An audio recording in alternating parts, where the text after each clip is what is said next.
उष्णतेच्या लाटेमध्ये निम्म्याहून अधिकहून महाराष्ट्र होरपळलेला आहे।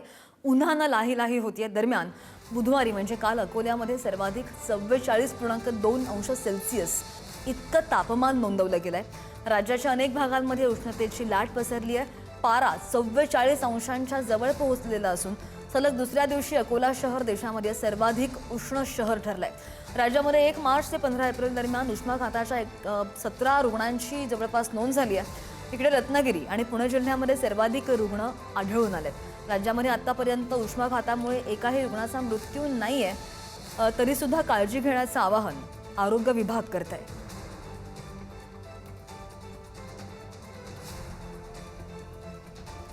आणि याच वाढत्या तापमानामुळे नागपूर जिल्ह्यामध्ये हीट ॲक्शन प्लॅन लागू केला गेलाय। उष्माघातापासून बचावासाठी नागपूर जिल्ह्यामध्ये 56 शीतकक्ष सज्ज आहेत। शीतकक्षांमध्ये एसी किंवा मग हाय स्पीड कूलर्स आणि रुग्णाचं तापमान कमी करण्यासाठी मुबलक बर्फ, काही गंभीर रुग्णांसाठी थंड पाण्याच्या स्पंजिंगची किंवा बाथची सुद्धा सोय केली गेली आहे। नागरिकांना भर उन्हामध्ये काम न करण्याचं आवाहन केलं गेलंय।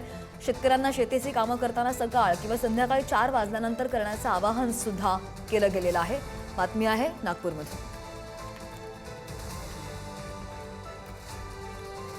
आणि आता नागपूरसोबत पुण्यामध्ये सुद्धा तापमानाचा वाढा झपाट्याने वाढतोय आणि त्यामुळे जिल्ह्यामध्ये उष्णतेची तीव्रता आणखी भासू लागते, जाणवू लागली आहे। पुण्यामध्ये 40 अंशांपर्यंत तापमानाची नोंद झालेली आहे आणि त्यामुळे उष्माघाताचा धोका वाढण्याची शक्यता। आरोग्य प्रशासनानं उपाययोजना सुद्धा या संदर्भात सुरू केल्यात। पुणे महानगरपालिकेच्या कमला नेहरू हॉस्पिटलमध्ये विशेष उष्माघात उपचार कक्ष स्थापन केला गेल्याची माहिती आरोग्य प्रशासन याच अनुषंगानं सतर्क झाल्याचं पाहायला मिळत आहे। नागरिकांना सुद्धा काळजी घेण्याचं आवाहन करत आहे।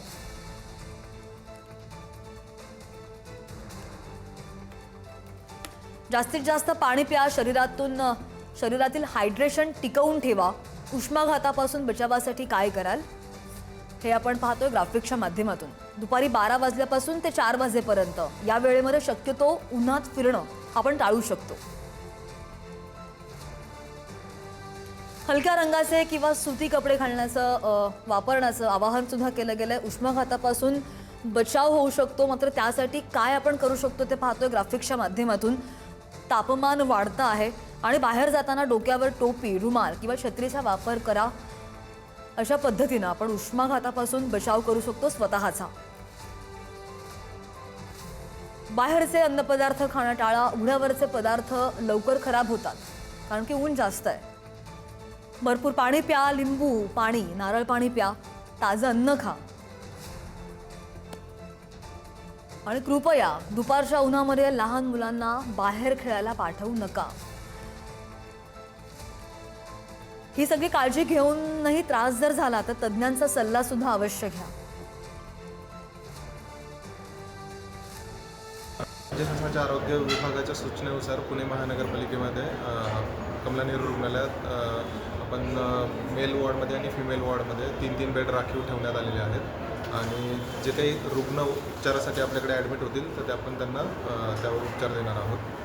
कॅज्युअल्टी आपलं सर्व डॉक्टरांचं या संदर्भातलं प्रशिक्षणही झालेलं आहे आणि विभागीय कोऑर्डिनेशनही सर्वांचं योग्य प्रकारे आहे। तर निश्चित जर काही रुग्ण आपल्याकडे ॲडमिट झाले आणि जर खूप सिरियस रुग्ण असतील तर त्या संदर्भात आम्ही ICUलाही तशा प्रकारच्या सूचना दिलेल्या आहेत। दुपारी 12 ते 4च्या दरम्यान तुम्ही घरातून बाहेर पडणं टाळा आणि जर तुम्हाला अगदीच जायचंच असेल तर स्कार्फ बांधणे, सनग्लासेस, टोपी घालणे, छत्री घेणे या गोष्टी तुम्ही पाळा। नंतर सनस्क्रीनचा वापर करा आणि ढिले सुती कपडे घाला आणि फिक्या रंगाचे असावेत, त्याच्यामुळे हीटस्ट्रोकचे प्रमाण कमी होण्यास मदत होईल।